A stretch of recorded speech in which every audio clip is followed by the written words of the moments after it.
ये है दिल्ली दर्पण।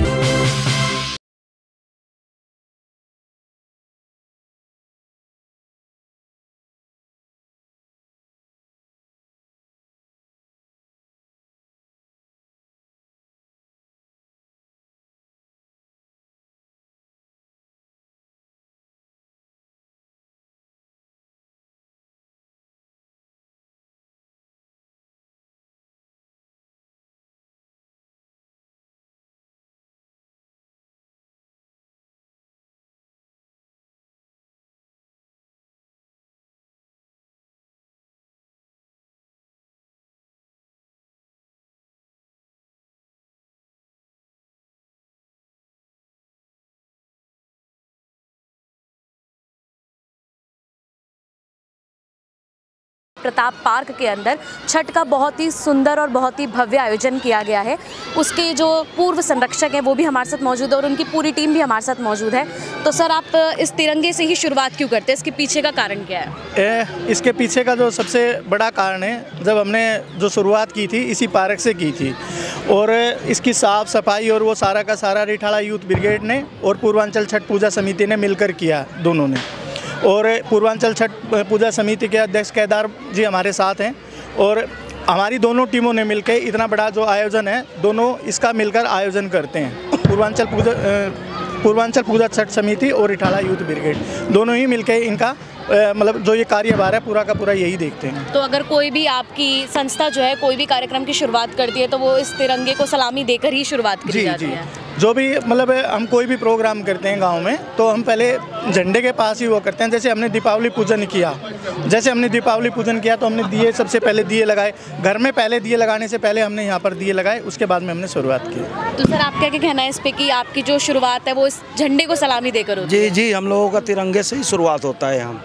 और आज छठ पूजा है तो उसका क्या क्या आयोजन आज किया गया है? हमारे यहाँ तो पानी भरा जाता है सबसे पहले और साफ सफाई होती है और रिठाला यूथ और पूर्वांचल छठ पूजा समिति के लोग सभी मिलके हम लोग खूब मेहनत करते हैं इस पार्क में। कितने दिन आपको इस तैयारी को करने में लग गए? तैयारी को तो शुरू करने में देखो ऐसा होता है कम से कम 1 महीने से काम कर रहे हैं सब इसमें, जिसमें हमारे रिठाला यूथ ब्रिगेड है, हमारे संरक्षक संदीप भाई हैं और केदार भाई हैं, पूर्वांचल के अध्यक्ष हैं, सिंकू भाई हैं, संजय चाचा है हमारे।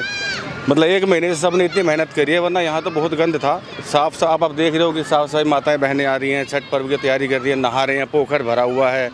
तो उस चक्कर कम से कम 1 महीने का समय लगता है तैयारी। यहाँ पर भीड़ भी बहुत देखने को मिल रही है, तो आपके अंदाजे से कितनी संख्या? कम से कम 40,000 आदमी, 35 से 40,000 ज़्यादा ही होंगे कम से कम मिनिमम। इतना अप्रोक्स तो अभी आप देख सकते हो, इतना काउंट कर सकते हो ना, तो और ज़्यादा होती है यहाँ पर और ज़्यादा भीड़ होती है। हाँ, मैच होता था आज। तो आपका क्या कहना है इस पे कि इतना सुंदर आपने आयोजन किया है? यहाँ पर सभी जो पूर्वांचल वासी वो बहुत खुश हैं इस आयोजन को देखकर। बिल्कुल, बहुत खुश हैं और ये पिछले कम से कम 15-16 सालों से आयोजन होता है और भव्य आयोजन रहता है हमेशा ही। 40-50 हज़ार की संख्या गैदरिंग कम से कम यहाँ रहती है हमेशा। छठ पूजा आयोजन हम लोग 15 साल से कर रहे हैं। हम इस संस्था का चेयरमैन है और यहाँ भव्य आपने दृश्य देखा ही है, कम से कम 50,000 लोग होते हैं और बिहार का ये सबसे महत्वपूर्ण पर्व है और इसको बड़े आस्था से हम लोग मनाते हैं। मतलब अपने जीवन का सबसे बड़ा सुख यहीं पाते हैं, आनंद मिलता है। तो आपकी जो संस्था है वो सिर्फ पूर्वांचल वासियों के लिए यही त्योहार का आयोजन करवाती है या फिर इससे बिहार से रिलेटेड? हम लोग ब्लड डोनेशन कैंप लगाते हैं, मितुआ ब्लड डोनेशन कैंप, रामलीला के भी आयोजन करवाते हैं, प्लस ये छठ पूजा भी करवाते हैं और बाकी जो भी सामाजिक कार्य होता है। आप यहाँ पर क्या भूमिका निभाते हैं इस संस्था में? हम संस्था में सामाजिक सेवक हैं। हम चाहते हैं सब समाज की अच्छी से सेवा की जाए और अपने गाँव को आगे से आगे ले जाया जाए और उसके लिए जो भी हमें कार्य करना पड़ता है उसे हम बखूबी करते हैं। जैसे तिरंगा लगवाने का कार्य था या गांव में सफाई का कार्य है या और भी कोई कार्य है, उसे हम अच्छे से करना चाहते हैं और आगे चाहते हैं गवर्नमेंट हमारे सपोर्ट करे। इस पार्क को और भी अच्छा हम बनाना चाहते हैं और साथ ही मैं चाहता हूं कि हमारे गांव में एक स्पोर्ट कॉम्प्लेक्स बने ताकि हमारे बच्चे भी और गाँवों की तरह आगे बढ़ सकें, क्योंकि हमारे यहाँ पे इसकी जो पहल है वो करी। तो आपकी जो योजना है, वो संस्था है, वो और क्या क्या ऐसे आयोजन करती है? इस तरह से हम सामाजिक आयोजन करते रहते हैं और गांव में सफाई का कार्य या किसी भी प्रकार का है, मेन मोटिव है गांव को आगे कैसे ले जाया जाए। हमारा ये मोटिव रहता है, हमारे जो एम है रिठाला यूथ ब्रिगेड का, वो यही है कि हम इस गांव को कैसे आगे ऊंचाइयों पे पहुंचाएं और उसके लिए जैसे नए बच्चे हैं नशे की और ना जा पाए, उसके लिए हम चाहते हैं यहाँ पे स्पोर्ट कॉम्प्लेक्स बने। भव्य आयोजन होता है और छठ पूजा समिति और रिठाला यूथ ब्रिगेड मिलकर इसको अच्छे से करते हैं हर बार। तो आप ये जो आयोजन करते हैं इसमें कितना समय आपको लगा? 1 महीने से ज़्यादा समय का आपको लगा ही लगा होगा? 1 महीना से ज़्यादा समय लग जाता है, क्योंकि इसकी साफ़ सफाई करते हैं। इसमें क्या है, एक्चुअली ये प्लेग्राउंड है, इसके अंदर पानी भरते हैं और गांव का भी बड़ा इसमें सहयोग योगदान रहता है, क्योंकि मीठा पानी जो पीने का पानी है वो इसके अंदर भरा जाता है। सभी की मेहनत होती है। साफ़ सफाई करने के बाद इसको मतलब छलनी से पानी छान के कपड़े से छलनी से तब इसकी सफाई करते हैं, घास वगैरह हटा के जो सुविधाजनक हो जाए इसको इसलिए करके चलते हैं। तो ये मतलब आपकी संस्था के लोगों ने बताया कि दिल्ली के 3रे या 4थे नंबर पे ये घाट जरूर आता होगा, तो उसमें क्या कहना है? जी, ये तो माता रानी की कृपा है कि हमारे को इतना भाग्य मिला कि हम भी हिंदू धर्म का इतना बड़ा त्यौहार है कि अपने से मन से एक अच्छा भी लगता है कि जो पूर्वांचली है और जो पूर्वांचली नहीं भी है, लेकिन इस मौके पे सभी को इकट्ठा होने का मिलता है, बहुत अच्छा लगता है हमें। देखिए, पूर्वांचल एकता छठ सेवा जो समिति है वो हर आयोजन को बड़े अच्छे से करती है। जो सरस्वती पूजा का जो आयोजन ये लोग करते हैं वो देखने के लायक होता है, और बच्चों को जो मतलब सरस्वती पूजा का महत्व बताते हैं कि इसका महत्व क्या है।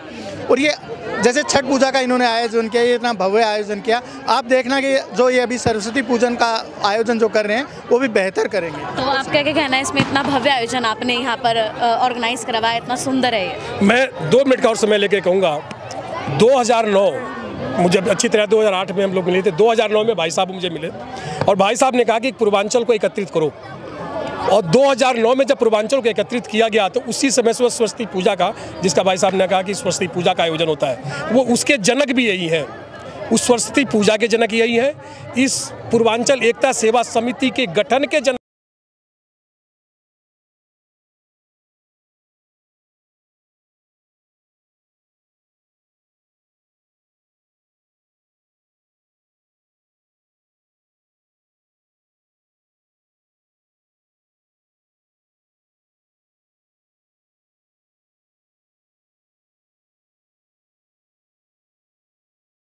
सुंदर भव्य आयोजन किया गया है, तो उस पर क्या कहना है आपका? ये भव्य हमारे तो बिहार का एकदम छठ महापर्व है। ये बहुत ही हर्षोल्लास से मनाया जाता है और हम लोग बहुत खुशी पूर्वक मनाते हैं। और ऐसा मान्यता है कि जो भी मन्नत मतलब मन से मांगा जाता है वो पूरा होता है। तो ये जो छठ पूजा है इसके पीछे की कहानी क्या है, क्यों मनाई जाती है? वैसे मतलब पूर्वजों का कहना है कि सूरज देव को अर्घ देकर मनाया जाता है। ये 4 दिन का त्योहार है, इतना मुश्किल कहा जाता है इसको कि इतनी मुश्किलों के साथ इसको पूरा करना पड़ता है, तो उस पर क्या कहना है आपका? क्या है उनका वो सत है, उन्हीं के ऊपर है निर्भर है। तो आज का जो दिन है उसमें क्या करते हैं? हम लोग सिर्फ वो जाएंगे, घर पे जाएंगे, वो घर पे गाना उना भी गाएंगे। तो अभी जब आप सूर्य को अर्घ देंगे तो उसकी मान्यता है, क्यों इस टाइम सूर्य को अर्घ देते हैं? आप अभी ढलते सूरज को अर्घ देंगे तो कितनी देर तक आप पानी में खड़े रहना पड़ता है और क्या कुछ होता है? बहुत वो होता है, कुछ होता है। इस टाइम ढलते सूरज को अर्घ देते हैं, तो उसकी मान्यता क्या है? छठ मैया का दिन है कि जो कहो पूरा होता है। उगते सूरज का भी दिया जाता है और डूबते सूरज के दिया। तो कितनी देर तक आपको इस जल के अंदर, इस पानी के अंदर खड़े रहना पड़ता होगा? 2 घंटा 2.5 घंटा वो खड़े होना पड़ता है। अभी आप यहाँ पर ढलते सूरज को अर्घ देने जाएंगे, तो आप कितने एक्साइटेड है, कितना उत्साह है आपके अंदर इसको लेकर? बहुत अच्छा उत्साह है, क्योंकि हमारा बिहार ही एक ऐसी जगह है जहाँ पे उगते सूरज को भी जल दिया जाता है और ढलते सूरज को भी रख दिया जाता है। तो अब यहाँ पर जाओगे आप ढलते सूरज को जल देने के लिए, तो अंदाजे से कितने घंटे तक आपको इस पानी के अंदर खड़े रहना पड़ेगा? जब तक सूर्य अस्त नहीं हो। जब तक सूर्य अस्त नहीं हो जाता, तो उसमें 2-2.5 घंटे कितने भी लग सकते हैं। और जो अब कल सुबह आप उगते सूरज को अर्घ दोगे तो उसकी क्या विशेषता होती है? कब आप खड़े होते हो जल के अंदर जाकर, कब निकलते हो? सूरज उगने से पहले ही खड़े हो जाते हैं, 4 बजे से स्टार्ट हो जाते हैं। आज वो तो सूरज उगने पे है, अगर 7 बजे उगेंगे तो 7 बजे तक खड़े रहेंगे। अगर सूरज का टाइम है, जब तक उनके उगने का टाइम हो जाएगा तब तक खड़े रहेंगे। तो ये जो व्रत है, ये जो त्योहार है, ये सब मनाते हैं, लेकिन इसका जो व्रत है वो कौन कौन रख सकते हैं? सिर्फ महिलाएं कि हर कोई इस व्रत को रख सकता है? महिलाएं, पुरुष, हर कोई रख सकता है। ये नहीं है कि हर कोई रख सकता है। रिठाला और बुद्ध विहार की अलग अलग छठ पूजा का जो आयोजन है वो हमने आपको दिखाया कि कितने भव्य और कितने सुंदर तरीके से यहाँ पर अलग अलग जगह घाट बनाए गए हैं, और सरकार का भी इनको पूरा साथ मिला है, और अलग अलग संस्थाओं ने इतना भव्य तरीके से छठ मैया की पूजा का आयोजन किया है पूर्वांचल वासियों के लिए। कैमरा पर्सन कमल के साथ मैं अपूर्वा गोस्वामी, दिल्ली दर्पण टीवी। लेटेस्ट खबरों के लिए सब्सक्राइब करें हमारा YouTube चैनल या फिर लॉग ऑन करें www.delhidarpantv.com। खबरों की कवरेज और विज्ञापनों के लिए संपर्क करें।